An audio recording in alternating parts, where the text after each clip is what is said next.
So ever since high school, I think because we were forced to, it's been easy for me to work out for long periods of time. And I'm talking about if I had the time, like 2+ hours. Why? Because I had the time and I like doing it. That kind of lasted all through, honestly, until we had kids. Now I do the best I can. I wake up early. Sleep may or may not be awesome. Kids may or may not sleep through the night. And I could, I do wake up early now, but I could wake up earlier to fit it all in. But I mean, do I have to wake up at 4:30 or 4?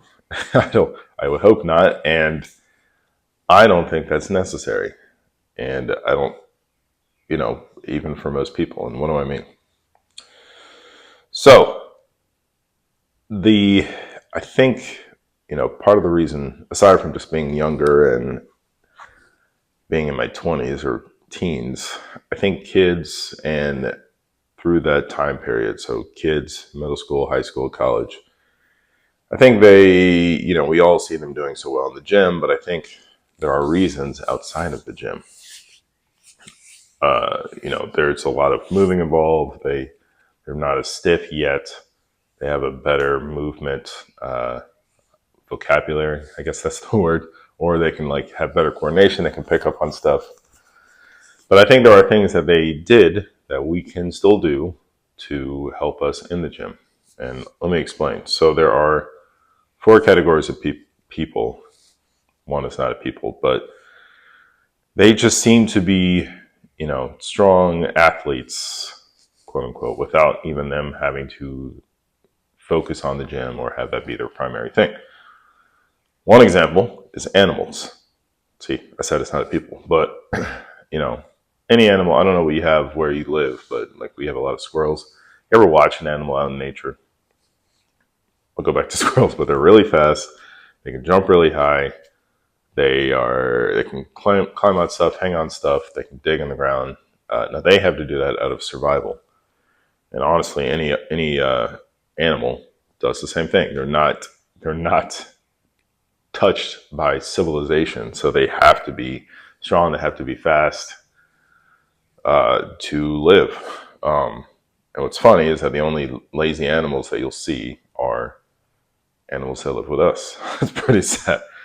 Uh, you never see a stray dog or cat that's terribly obese. Next are ancient people. Now everybody's like, well, there's no way to know what happened back then, but we do have indigenous tribes now. Same deal. Like they didn't have beds, they didn't have air conditioning and shelter. That was what we have today. That's another story. But if you wanted to eat, you had to cook or you had to grow crops. That's like stooping, bending, planting seeds, pulling them, put them in a basket, taking it home. Or you had to hunt an animal, which you had to maybe ride a horse, but walk there, sprint, hunt them down, throw a spear, kill them, drag them, pick them up, carry them back home. And then you had to squat to eat, squat to rest, right? Still a lot of movement. The next are kids. We already touched on this. They have an advantage. Like we all know kids are more flexible, but it's like they started out weak, but they do all these things to build up the strength to be able to play. Like a 2 or 3 or 4 month old isn't strong enough to get up and run around, but they keep training, quote unquote, training themselves to get to that point. The last one are athletes, and these are the people, I kind of went into Olympic lifting, but then you had the guys and girls that were in, especially like track and field, the sprinters, the throwers, rugby players, the football players. They're like animals in the weight room. And it makes it to where the weightlifting coaches are like drooling. Honestly, some of them come over into a USA weightlifting and we're like, whoa, what is this? It's because they were athletes first. And then we have modern man, right? And I don't think I need to tell you that we are not as powerful as we could be. But exercise kind of came about 100 years ago or more, maybe 100, maybe early 1800s. But still back then, there was a lot of that was the Industrial Revolution. There's still a lot of manual labor to be done, right? probably didn't have a car. You probably had to do manual labor when you got to work. You had to move, maybe you had a farm, you had to move around a lot. So what happens is that all that stuff we may see as tedious. We may think, oh, well, I just want to squat, bench, and deadlift, and the rest of the time I just need to sit on the couch because I need to recover. That stuff it keeps you limber, right? It keeps you strong and got you strong in the first place, and you do not ignore that stuff. There's a phrase I heard recently where it's movement up until your sport of choice is like a pyramid, okay? I know that's what we see. We see the athletes in the national, whatever league, but they didn't get there by just focusing on basketball. I think Ben Patrick talks about this a lot. Like some of the best athletes we look up to, they were generalists when they were growing up. So if it's the base of a pyramid, or I'm sorry, if it's a pyramid, what's at the base?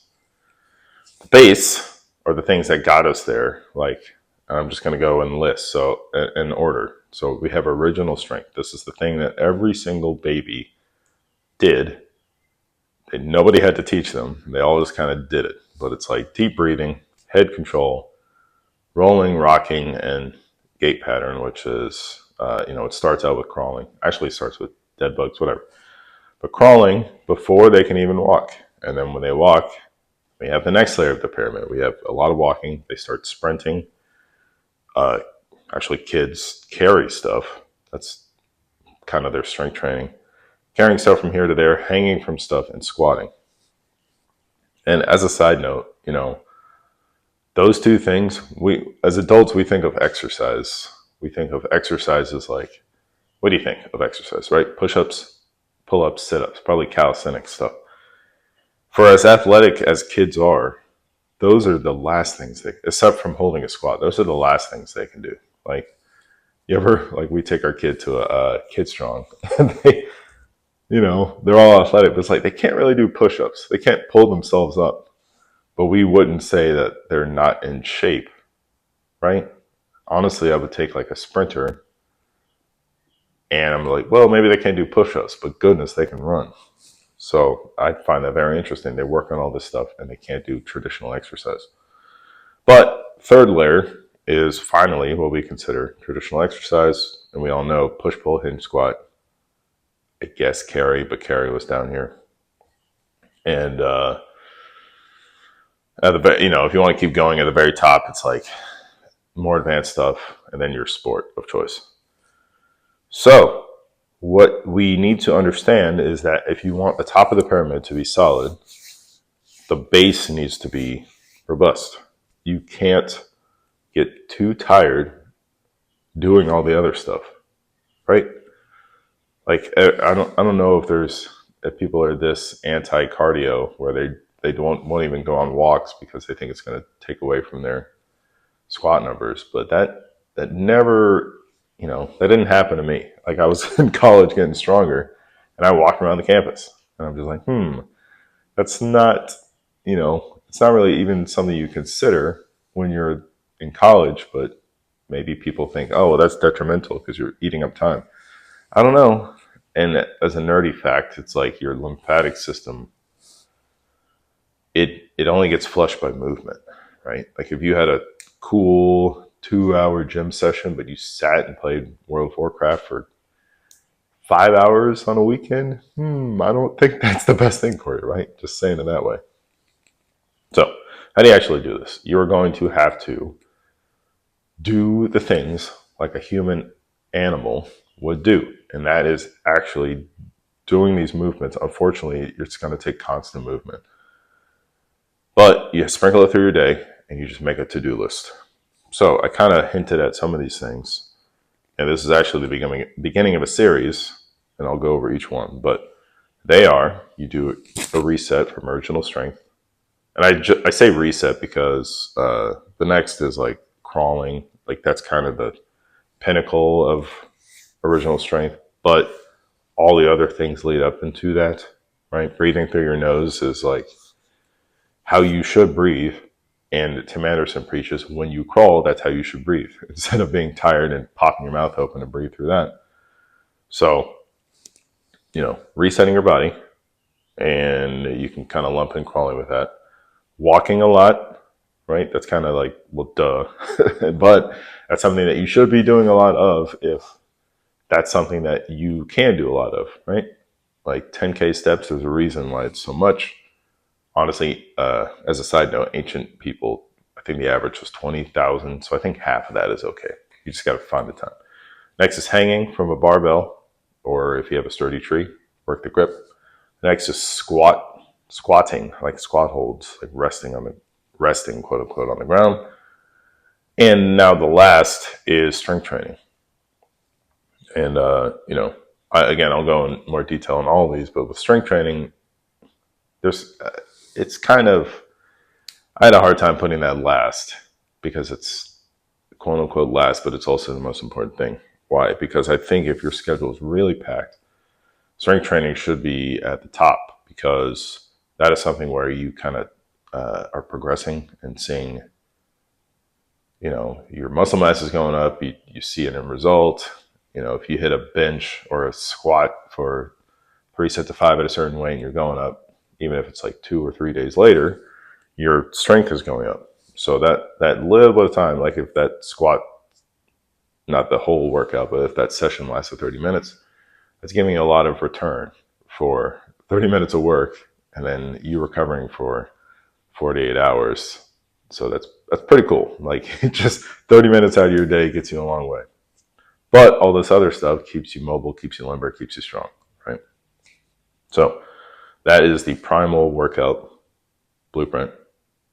I stole most of that from Mark Sisson, whatever. So that's it. The moral of the story here is find things that, I'll be honest, that you have time for. I know we're busy, that you need and that you kind of should do, right? It's kind of a 3-pronged Venn diagram, right?